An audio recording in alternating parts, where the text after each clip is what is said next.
早晨啊，咁多位朋友，咁我哋等一等，我哋今日嘅 speaker 咧，一陣間就會到噶啦。咁啊，都歡迎大家一齊聽聽佢嘅學習經歷，係啦。咁佢咧就係一個喺美國讀緊書嘅大哥哥啦。咁佢咧就係喺巴基斯坦嚟嘅。咁啊，後尾佢咧就去咗香港讀書啦。咁啊，亦都好叻嘅喎。佢咧就係啦，我可以講解下佢嘅 background 啦。咁佢咧就而家喺 UCLA。咁啊，UCLA 咧其實咧係全世界最早 Internet 開始發跡嘅其中一個點嚟嘅。咁樣大家可以聽聽啦。呢張相咧其實佢背後咧就係個 Internet 最早開始嘅地方啦。咁樣俾大家了解下。咁啊，跟住咧，咁佢而家就做緊啲 mechanical 嘢啦，即係機械工程嘅嘢啦。咁佢咧就做呢方面嘅研究啦。咁啊，係啦。咁同一時間咧，佢係做啲咩咧？做啲 reinforcement learning 啦，即係 AI 嘅嘢啦 fluid dynamic 流體力學嘅嘢啦。咁啊，好似譬如我哋飛機會起飛點樣可以即係慳啲油啲咧？咁其實好多流體力學嘅嘢要知喎。咁佢可以睇下啦。佢咧就喺巴基斯坦，係咪？係巴基斯坦、香港啦，同埋美國啦，同埋加拿大咧，都即係有好多經驗嘅。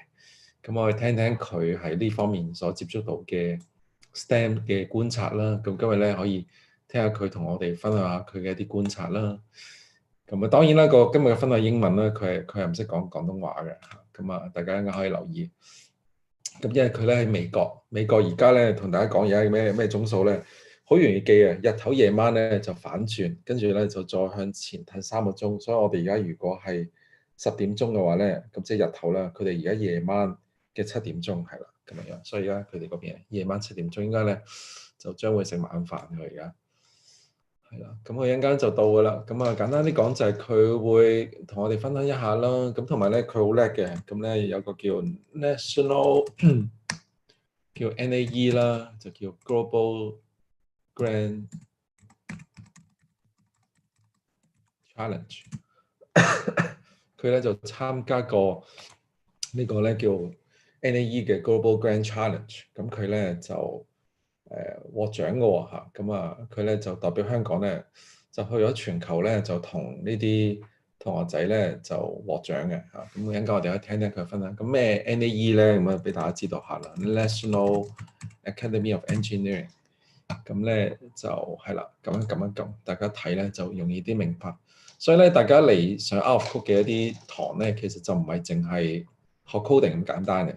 希望大家咧能夠擴闊自己嘅視野啦，咁啊可以了解多啲啦。咁啊學編程咧只係其中一個 element 嚇。咁啊，我哋點解要整啲 webinar 咧？咁當然啊，啲編程好好玩啦。咁但係玩完之後，背後其實你哋嘅目標想做啲咩咧？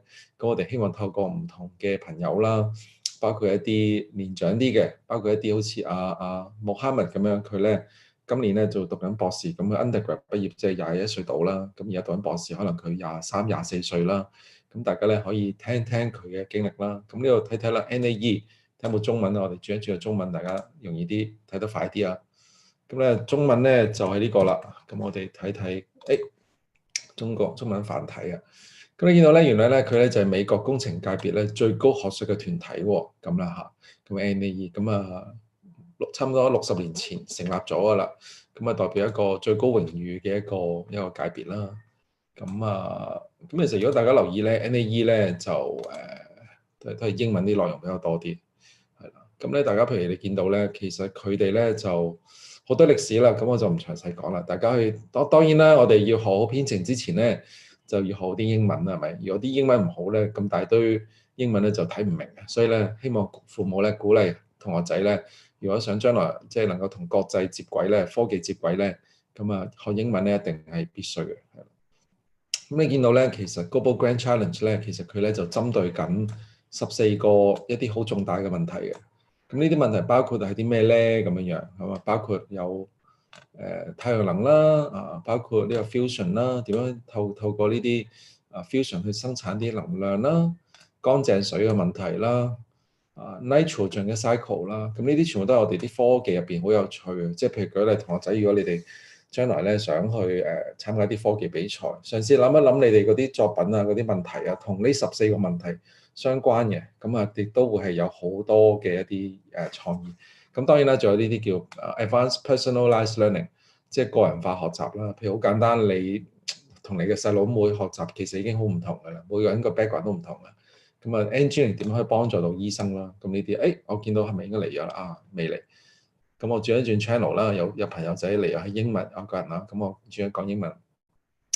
So what you can see here is this is NAE, okay, one of the highest like a non-profit organization in United States, okay, and it has been here for about like 60 years. And one of the major events they are organizing is called this Global Grand Challenge, okay. And Global Grand Challenge, it has been here for a long time, okay, for a few years, and they're trying to solve the problem. So Mohammed, today he's going to give us a sharing, and he's one of these Global Grand Challenge scholar from CityU. So every year, there's only a few of these students being selected and being nominated to become this Global Grand Challenge scholar. And so if you want to know more about this Global Grand Challenge, so this is, I recommend you guys to spend some time to take a look. So this is a Global Grand Challenge, and you can see there are many different problems, like enhancing virtual reality. Yeah, so if you go inside, you will find out quite a number of information, including this is advanced health informatics, like urban infrastructure, cybersecurity, clean water, energy from fusion, and nuclear terror, and nitrogen cycle. So many of these. Okay, so what I want to say is what you're learning through coding is only one step, because you're going to be one of the talent solving the global problem in the future. But without solid engineering skills, it's very difficult for you to proceed. So that's why today I want to share with you that so we have invited Mohammed. He is from the superficial looking, he's like a Pakistan student, but if you go deeper, you actually see him as a very international student, hopping from Pakistan to Hong Kong, now in US, in Canada. He's doing a lot of important research. I think he's still joining us. I don't know, but I think he has some difficulty to join. Let me see if he is here. But I think I'm just giving some. I think he is.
Okay, I just remind him to join now. I don't know, maybe he has some difficulty to join us. But anyway, I just want to share a bit more. Perhaps this is what I want to say. Try to look at this kind of global like a platform. There are many of these, okay? Because a few things you need to know is why do we want to learn coding? Why do we want to learn CT? The mission behind is at undergrad at like a K-12 education. There's so many things that we need to learn. Okay, even you want to become a doctor. Today you can see this is one of the topic is this is like advanced health informatics, and also like a reverse brain engineering.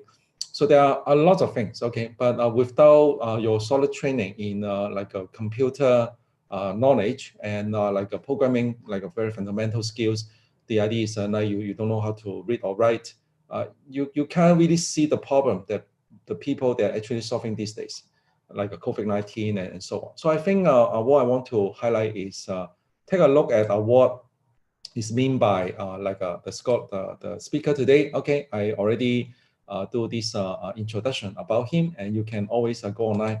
I will see if he can join us. Maybe he has some difficulty to join us, but anyway, I want to see if you can get ready and to listen to him. So let me see once again if he is ready to join us again. Yeah, I think he's on his way now. And also we see the student called Hamza. Okay, and we have a couple of students.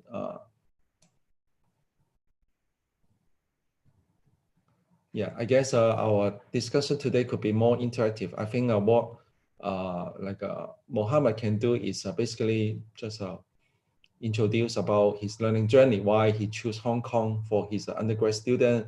You guys can prepare some question for him, and for his PhD study, why he chose to go to UCLA but not other university. And also you can see from his background, he worked in this is a Mona Jarahi lab, and then there's another lab, Taha lab in UC Irvine. And so let me see. Yes, of course, Dr. Chow, welcome. We're happy to see you today. Yeah, we also have Jack. Jack is with us today. So I think, yeah, I guess many students here. But I just want to say it's quite usual that when you are being a university student, you always go to different places. Okay, so like him, he visited several places. But I guess what I want to say is there are really a lot of international students these days studying in Hong Kong in different universities. So if you are K-12 student, you need to get prepared when you are going into university, or after you graduate, you are going to work together with many colleagues from different parts of the world. So having a good like a spoken and written language skills is so important, because you need to communicate with other people, and I think that is the must. Let me see. I guess we could just wait a bit. Or what I want to say is I can, let me see if I can share this with you guys. I guess I can share this, okay? Yeah, because I know some of you guys are already working on the homework that I give to you from the previous week, right? So let me see. Somebody is using the mic. Let me mute you. Angel, yeah, mute Angel. I can see your breathing sound. 如果同學仔你哋見到阿 speaker 阿 Mohammed 嚟咗咧，話俾我知喎，係啊，因為我而家睇唔到個 chat room。我再問多次，睇下係咪到先。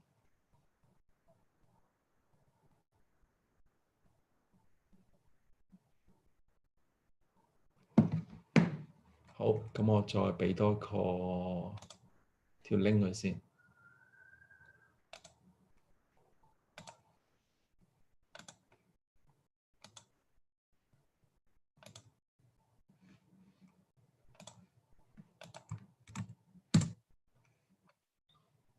Okay.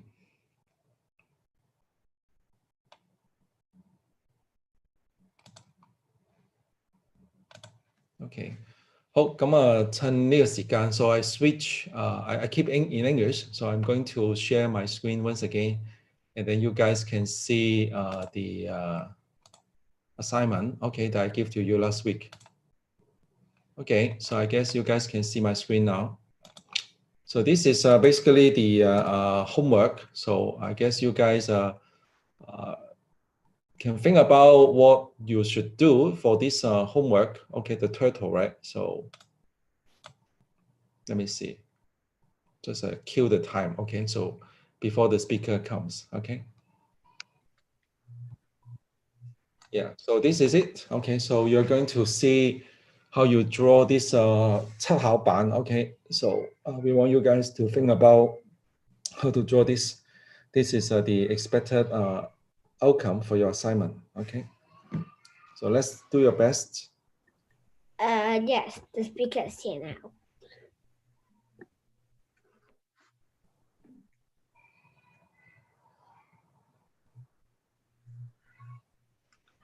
Hi, Dr. Ray. Yes. I'm actually here. Oh, you're here. Oh, Yeah, I'm here. Yeah. Oh, cool. Perfect. So you're here. Oh my God. No worries. I did not know you're here. Okay, perfect. Yeah, because I couldn't recognize the name. Anyway, all right. Yeah, So my PowerPoint is not that good, or like it's not that complete, but I can still communicate and explain a few things. So I hope it's okay. I think what we want to do is we want to listen to you, okay, and to know more about you. And I guess this is the key point. Yeah. And even without a PowerPoint, it's also fine. I guess the students really want to learn from you. Did you hear? I have a lot to say actually. Yeah. So did you hear about my introduction about you? No, I came a bit late actually. It's fine. All right. So I guess what I should do right now is let me see. I guess I share this screen again, so you guys can have this. Okay, and I think you are going to maybe you can let us know why you choose to come to Hong Kong. Everybody, please feel free to prepare a question. I give you some background about the audience today. So we have university student, we have a PhD student, we have a K-12 student, we have parents here today. So these are okay. Yeah, thank you. I see. So hi everyone. How do you say it? Lei Ho. I really miss Hong Kong, and I learned some Cantonese there as well. Right now I'm currently in the U.S. Doing my research, and in my second I think end of second year, I think the COVID came, so it's like the end of second year and the start of third year in my PhD program at University of California, Los Angeles. First of all, I want to say like I really miss Hong Kong. I really miss the food and the life and the culture.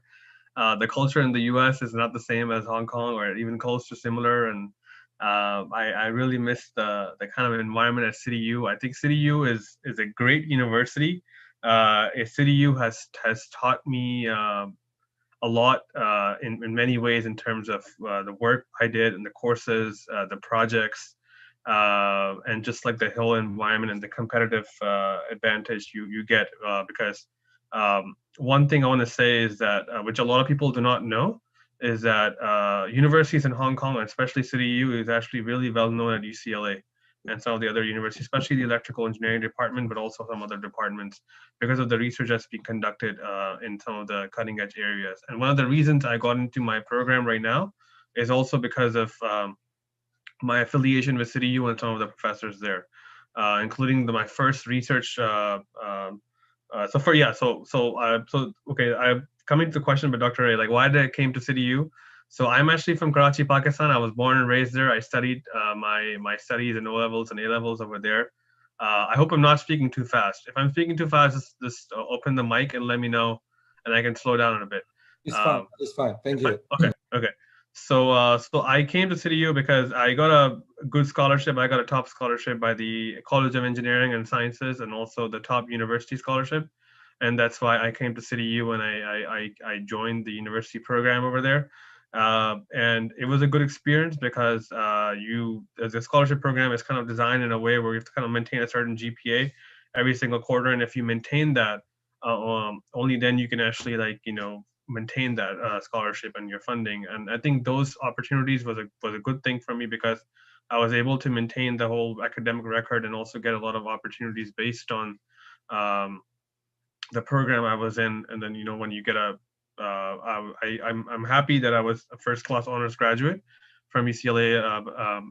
I think mechanical and biomedical engineering. I don't know what the program department name is right now. And the major was mechatronic engineering.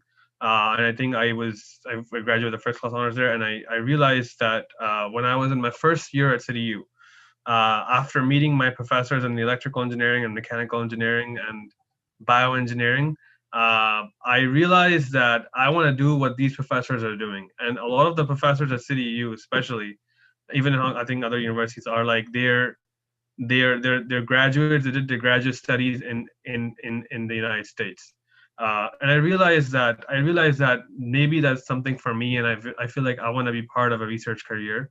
So my plan was that I started planning for my graduate studies or for getting into a PhD program from my freshman year at CityU. So like you try to do certain things from really early on in life in order to kind of reach up to that point. And so I think that was my experience. And I was really unsure of coming to Hong Kong in the first place. I had a lot of cultural shock when I came in my first semester. I felt like, because I came from Pakistan, I think Pakistan is also called Pakistan in Cantonese, right? And I came from there, and it was really different. Everything was so different. My friends had a lot of issues and problems in settling in Chinese culture, but I feel like Chinese culture generally is a really welcoming culture, especially for international people, and especially in Hong Kong, where I was given all the resources, the opportunities, but at the same time, I had a family kind of community. And that's something which is not present in the U.S. Although the U.S. is considered like a really a country where like there's a lot of opportunity, and that's true for sure. But even still today, I'm in my third year of a PhD program. Even still today, I haven't found that kind of community here in the US or at UCLA as opposed to the community I found in Hong Kong, especially the hall life in CityU, like just the vibrant hall life where you have those activities where people connect and build, and the international nature of Hong Kong universities, which is a little bit different from undergraduate universities at UCLA. So I really miss my time. I also know some Cantonese, and a few words I still remember, and that's the food and all that. Sure. So yeah, that's something about. Cool. Yeah, feel free to raise your question. So we just slowly starting your conversation. So why don't you let us know more about your current research? What you do daily as a PhD student in United States? Are you doing a rocket science, cutting edge technology, changing the human race? Can you let us know more about that? Sure. So I joined Professor Mona Jarahi's lab in the UCLA Electrical Engineering. It's a lab. Mostly her work is kind of specializing in terahertz technology. So and if you look at the electromagnetic spectrum, there's different spectrums of waves, but there's one specific band of wave which is called the terahertz domain. That's where that professor has actually specialized in working in that specific domain. So what she really works on is looking at that specific terahertz domain, and then designing technology, designing devices, designing all kinds of applications that just uses that electromagnetic spectrum. So for example, we have different devices, or we have different applications where we need, for example, if we have a satellite, for example, a satellite uses microwave. Our phone uses microwave. We have a remote that uses infrared wave, for example. So there are certain devices that uses terahertz wave. So that professor was specializing on that specific frequency range and designing all the possible devices you can come up with using just that frequency range. So not just other range. So the question comes that why are you using that specific range and why are you not using other ranges? And that's actually a research problem and a research question, where why are you using just specific terahertz domain, but you're not using other domains? And for that, I think the big question comes in there are certain performance characteristics or certain performance advantages that a researcher can get, or different engineering applications can get by using that specific frequencies. For terahertz, you can get certain performance advantages, certain performance specifications that could be improved by using terahertz, but not by using microwave, for example, or not by using radio waves, for example, or not by using some other frequency. So the professor is working really well. They're working on a startup right now by designing terahertz detectors and modulators. So sometimes if you have some medicinal device, you can actually use some terahertz emitters and detectors to actually find out some cancer cells, for example. So if you have a device and you actually send some waves, you get a certain reflection or a certain signature based on those waves. And looking at that signature and finding out different patterns in the signature, you can actually too difficult. Yeah, let's I think that may be too technical. I'm going to I more guess depth. Yeah, I'm going to more depth. Maybe. Yeah. just a brief introduction. So I guess why don't you let us know more about like your experience in a Global Grand Challenge, because you're one of the early scholars. CityU. Does it like change your life, or let us know more about that? Thank you. Doctor, can I also mention like the difference between CityU engineering training or research training compared to UCLA? Please, everything. Yeah, just inspire the. Okay. So one thing, especially I want to tell the PhD students at CityU, which I think is really, really important, and I think something which is really something which they can learn from the US, is that US students focus a lot on theory and getting their and getting to understand why they're committing their research, which is a little bit different from Hong Kong.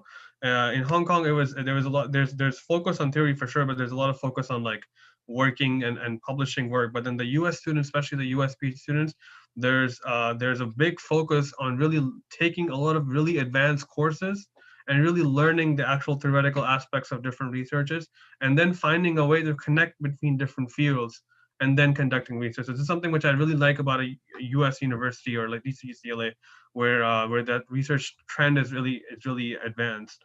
I would also like to mention, especially for CityU, I feel like I think in terms of, because there's some undergraduate students as well, I highly recommend undergraduate students to take part in CityU competition, especially the ROV competition, the remotely operated underwater vehicle competition, and also the competition called, there's one more competition I forgot, I think the Robocon competition. I highly recommend you to take part in all these competitions. These competitions are not just there for you to put your work in your CV, but they will help you get into a good graduate program in the US or a PhD program. And I can guarantee you about that. The reason is that a lot of times I personally did not have that many publications in my undergraduate, but a lot of times I got admission into a US graduate program because of the projects I did, not just at CityU, but also in my class.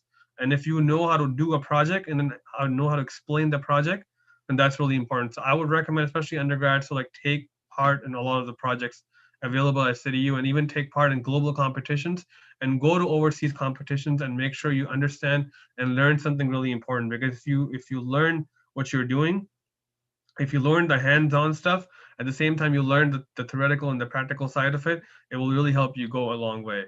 So that's something which I think, there's also some famous projects at UCLA, undergraduate project, which I feel like are really advanced, and I think something like which I think I really look up to, and I feel like, okay, they're doing something really amazing, which is it's called the Rocket Project UCLA, and there's a Bruin spacecraft.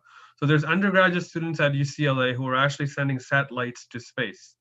Okay, they're making satellites while they're in their freshman or second year at engineering, and they're sending satellites. And there's a CubeSat program, there's an Elfin Earth Space and Sciences program, and it's really advanced, and it's really interesting. So I do recommend to take part in certain projects, and also like start societies at CityU like these, where you actually work on those aspects and work closely with PhD students, because PhD students and graduate students, their focus is a lot about academic and publishing and working with that.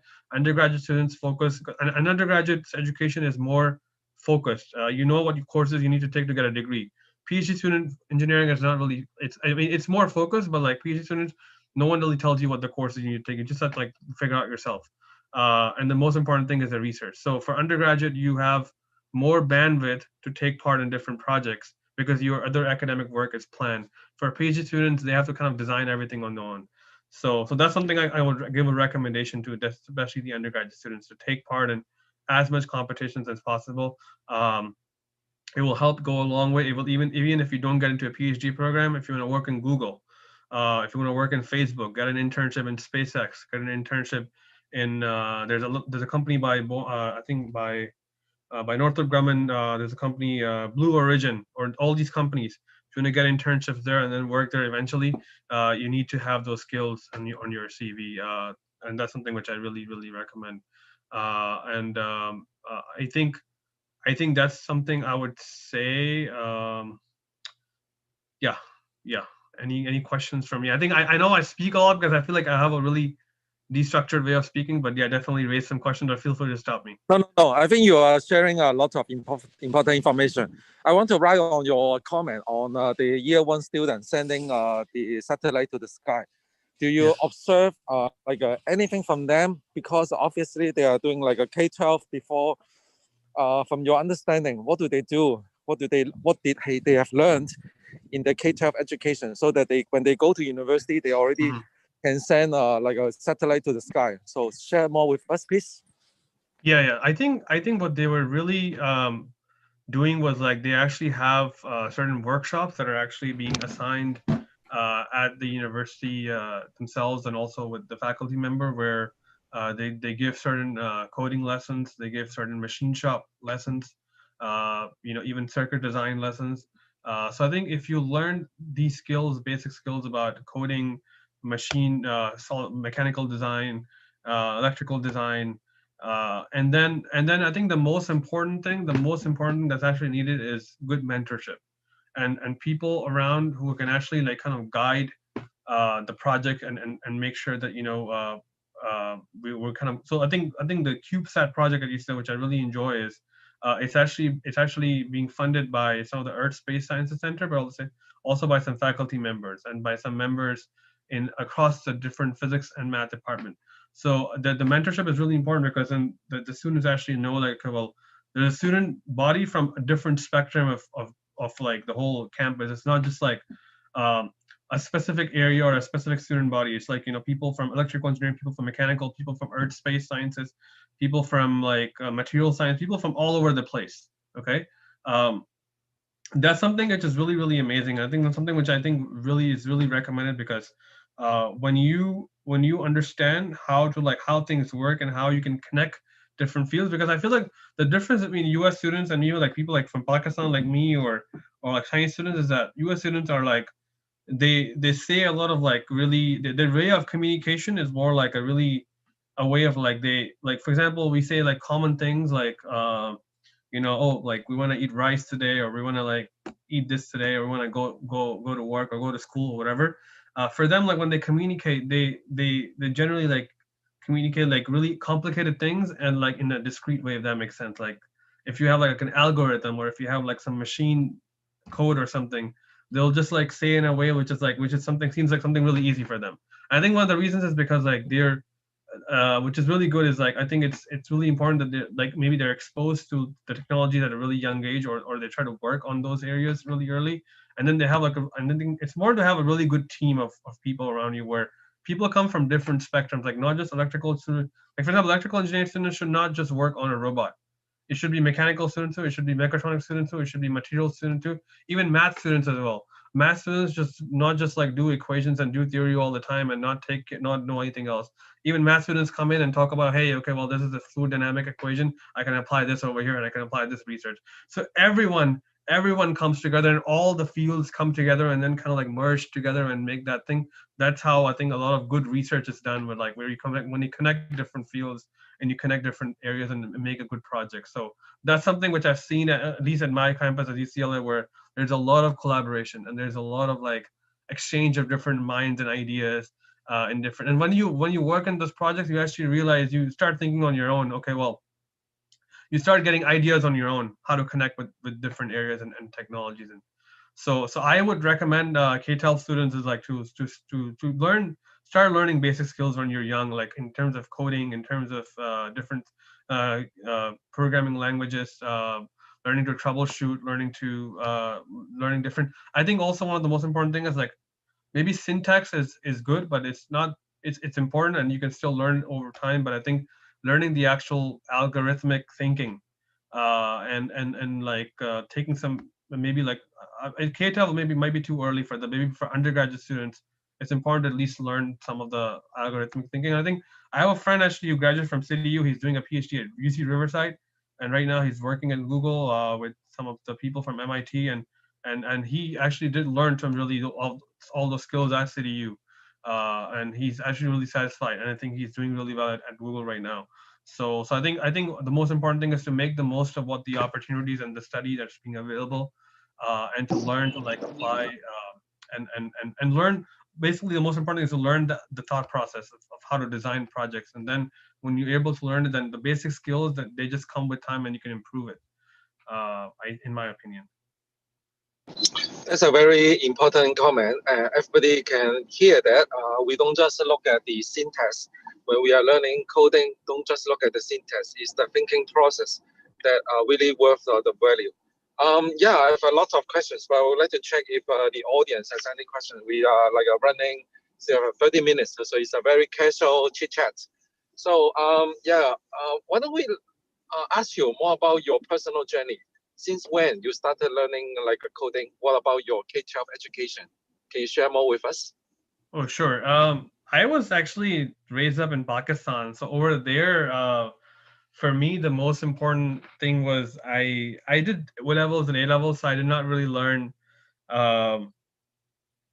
coding when I was in Pakistan. Honestly, I was just like busy in studying O levels and A levels and working with all these devices and technology. I mean, like basically just working on my exams. I actually started learning coding and getting exposed to my coding work at Hong Kong. And in Hong Kong, when I came to CityU, when I saw the environment and when I saw like the first time I had to like use MATLAB and different things, I feel like, okay, well, that's something I really need to get exposed to. And I think CityU was one of the best decisions I've ever made in my life. I think you know, I think it's a really serious based education. Maybe the undergraduate student education in UCLA at least, it's really good. It's really it's really thought provoking, but at the same time, it's not. It's you know, the undergraduate students are at least at UCLA. They're not that serious. I mean, they do they had to do a lot of fun. Okay, in California, but like in Hong Kong, it's a bit strict, so it's good. And then, but I think that's when I started learning, and I think, but I do think that when I came to the U.S., I did not know, like I knew basic things about coding or something, platforms or operating system or what is the IDE or what is different softwares and how you interface different softwares and physical and hardware interfaces. But the first time when I came to the city, when I came to like say in the US, I realized, okay, well, you know, what is a solver, or like what is the difference between let's say like a solver and an IDE, and then you have like what is the use of MATLAB and Mathematica over some other platform where you or like how do you use GitHub, just like basic thing like how to learn and how to like really make the most of using GitHub and all that. And I think what I've seen in the US, and I think like generally like there's a lot of online bloggers and online people, YouTube guys who are actually doing really well here. I think maybe it's in Hong Kong too, and I think it's important to actually focus a lot on online learning. There's a lot of things you can learn online, which you don't have to like go to books or study from there. And there's a lot of interesting bloggers out there who are actually doing better and explaining their information compared to like PhD students, for example, in terms of like just basic things about like even starting from like quantum algorithms to quantum communication to like how to even read research papers, how to even work on research papers, things like that, which I personally did not know, because when I was in CityU, I used to like remember like I used to like look at a research paper and then I used to like just say, okay, well, I'm just reading this paper and I'm just looking at the paper and I'm like looking at every single term in the paper and then Googling it and I'm like, oh, I don't know this term, I don't know this term, oh, it's too hard, and then, you know, like just getting confused about it. But then you learn with time is like how to really look at academic documents and then find out what you need to know, what you don't need to know, what is a good experiment, what is not a good experiment, how to like publish and bench. But this is actually for PhD students. So I think there's something which comes with time, but I feel like I think it's the most important thing is to really focus a lot on self-learning and looking at online resources and seeing and I think this is okay. One thing I want to say, and I don't want to boast about it, but I think this is something really important, is which I think we need to listen. So the guy who invented the internet, okay, the internet that's actually connecting between us, is actually a UCLA professor, Professor Leonard Kleinrock. I actually had the honor of meeting him in person, and I actually organized a session with him as well at my university, with some undergraduate students in my university, and it was a really interesting experience. And I think it's important to look at some of these motivational talks of some of these people, like how these people invented the internet, or the best mathematician in the world, Professor Terence Tao, is also at UCLA. Then there's a few other, like the Turing Award. Turing Award is like the Nobel Prize of Computer Science. Professor Julia Pearl is also at UCLA. And I think these are really, really amazing individuals, and their wisdom and their thought process is really amazing. And I think it's important that some of the time when I used to get free, I used to go and listen to the lectures and sit there and just see how what they're talking about, what they're communicating. A lot of times, not able to understand anything. It's just too complicated sometimes. But sometimes it's like, you actually learn, okay, well, a lot of times no one is like a really big genius. Sometimes like a lot of people, like they understand, it's the way of thinking, how they think about different problems, and then they kind of connect and combine them. So so I think that's something which is it's a really humbling experience, I feel like. So I really recommend to know that, and to get exposed to, like, I think when you're, especially for undergraduate students, when you're in your third year, when you're about to graduate or close to graduation, especially when you're doing an FIP, okay? I think we had a good FIP in my group. I remember when I was in CityU, but I think when you're near your FIP, I highly, highly recommend you to look at to really spend your time and effort.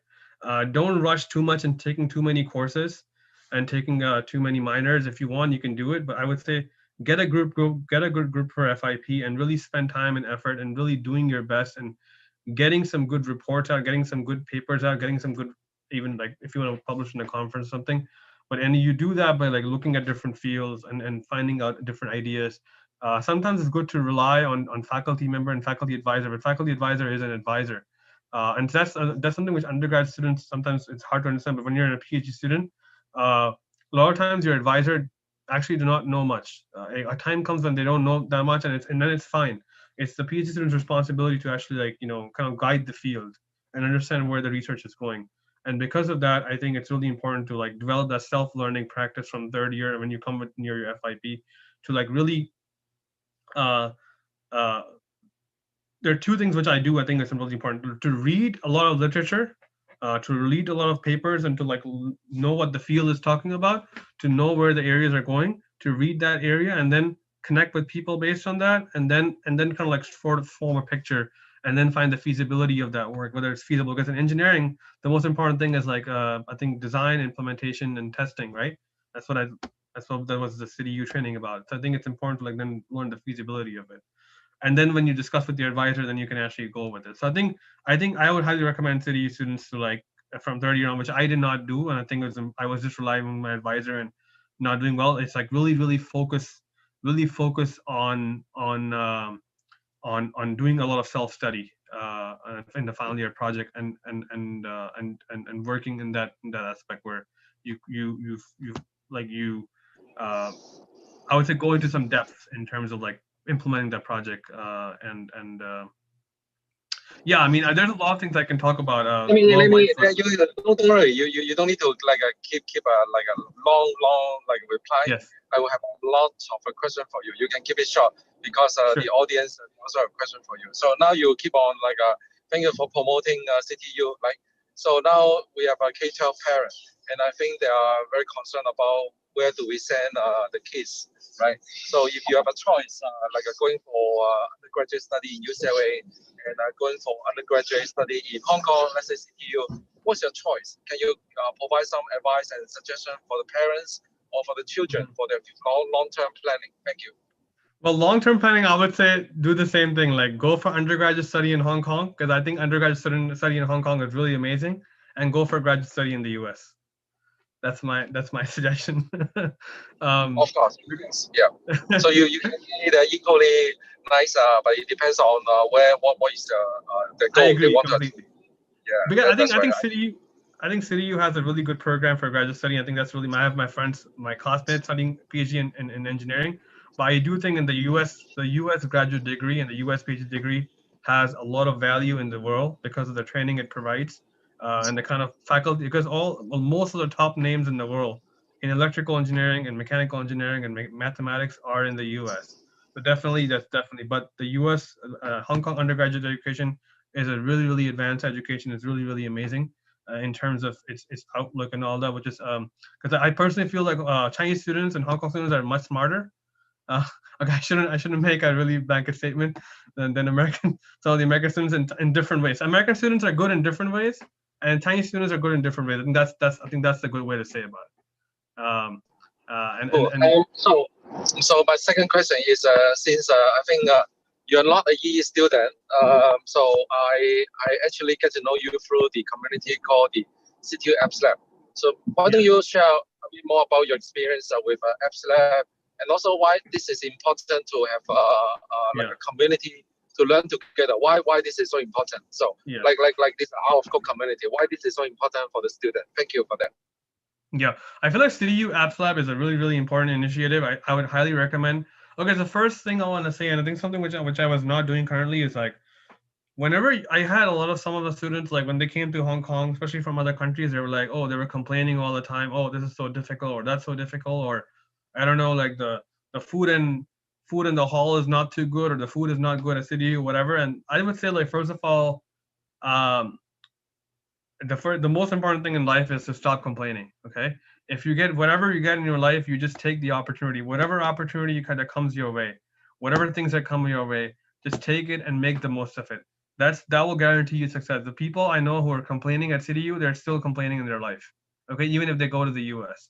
Okay, so the most important thing is to stop complaining, to look at to do your best, to give your best in your studies, to give your best in your academics.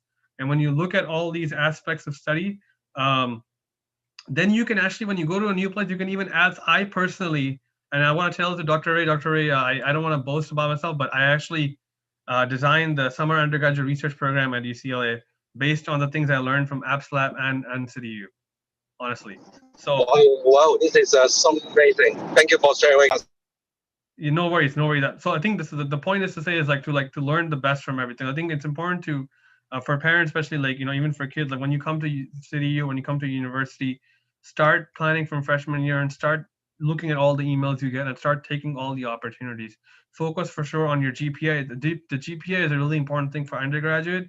It's not the most important thing for PhD students or for graduate students. For graduate students, it's really important to do good research and to learn how to think. For undergraduate students, the GPA is the most important thing. So I think it's important to focus on your academics when you're in CityU, but also at the same time focus on different fields that are actually in place and different opportunities you get. I got a research opportunity in Canada. I got a research opportunity in different parts of, I think it was in different labs in Hong Kong with different professors who are actually US trained. And those opportunities do help take you a long way. Even at NASA right now, I know some friends who are working at JPL, the Jet Propulsion Laboratory. Some of the professors I research with at CityU, I'm using some of their papers to kind of help them with some of their projects. So never underestimate yourself. Self-doubt is not a good thing. Never underestimate yourself. You have the potential. You don't have to be in the US to do something big. You can be in anywhere in the world, and if you learn and if you believe in yourself, and if you take part in every single opportunity you get, and then just keep on going. Take and do your best. Whatever project you get, do your best in it. Do well and show up to work every day and put a lot of hours. And when you do that, then you eventually put that. And then once you do it, you already learn the thought process. And when you go and interview with someone at Google or someone in JPL or someone in, I don't know, some lab, there's national labs in the US, Lawrence National Labs. These are really amazing labs and really amazing work. Or if you go to a startup, for example. Okay, I want to also recommend is that I would recommend engineering students especially is that which I made a mistake. This is something I made a mistake, and I think I'm learning from it, is that don't just say that you're just going to do this and that's something you're going to do in the rest of your life and you're not going to do anything else. It's important to focus at one thing at one point, but at the same time, it's important to not just say, okay, well, that's something, because no one knows about the future, okay? Only God knows about the future. No one knows about the future. The things are changing right now. We have COVID right now. I don't know what's the situation in Hong Kong, but the vaccine is coming out pretty soon over here, and they're trying to implement the vaccine. So times change really fast. Sometimes we have a pandemic going on. Sometimes we have something else. My point is that with CityU Apps Lab, especially, what I learned, and I have some friends over there too.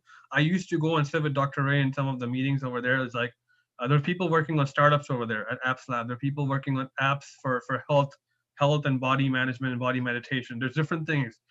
Learn these opportunities. Go and take these opportunities. You don't really know that if you're going to become a professor in the future. This is something which is like really hard to plan. But if you have certain things, if you have all these experiences, even professors go and start companies in the future, and they start different things.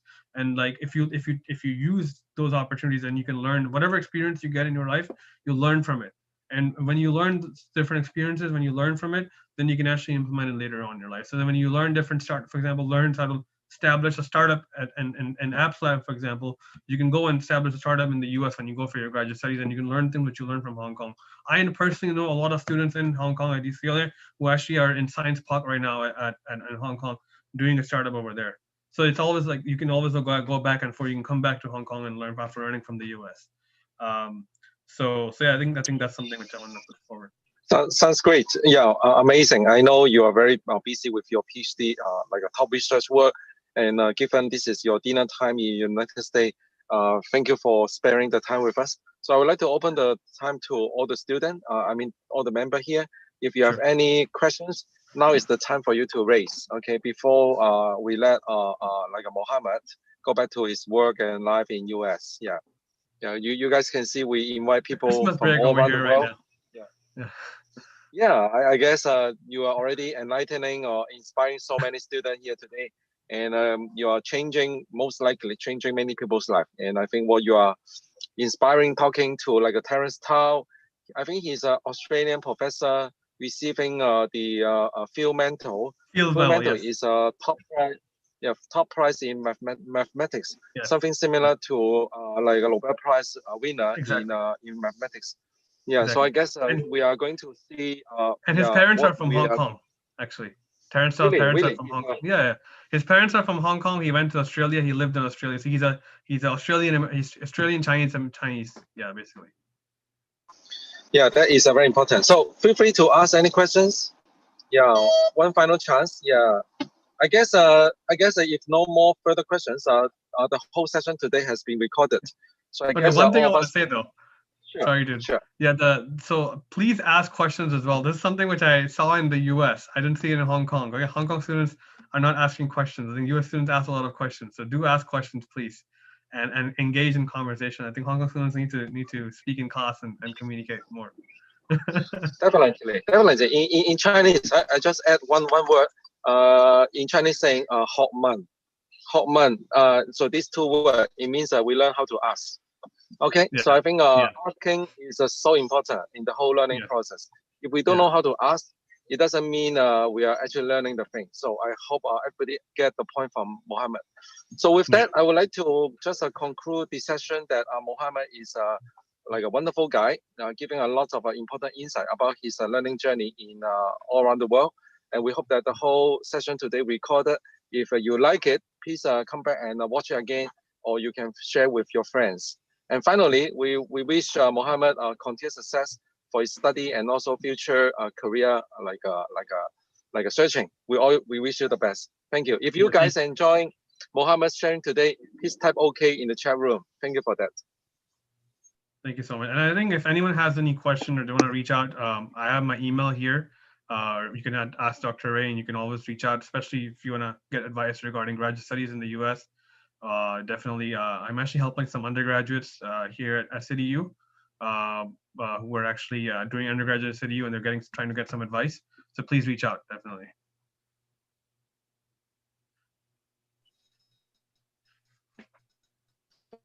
Thank you very much.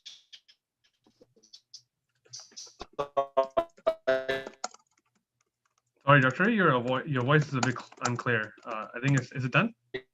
All right. Thank you. This is the end for your sharing. And goodbye. Take care. Bye-bye. Bye-bye.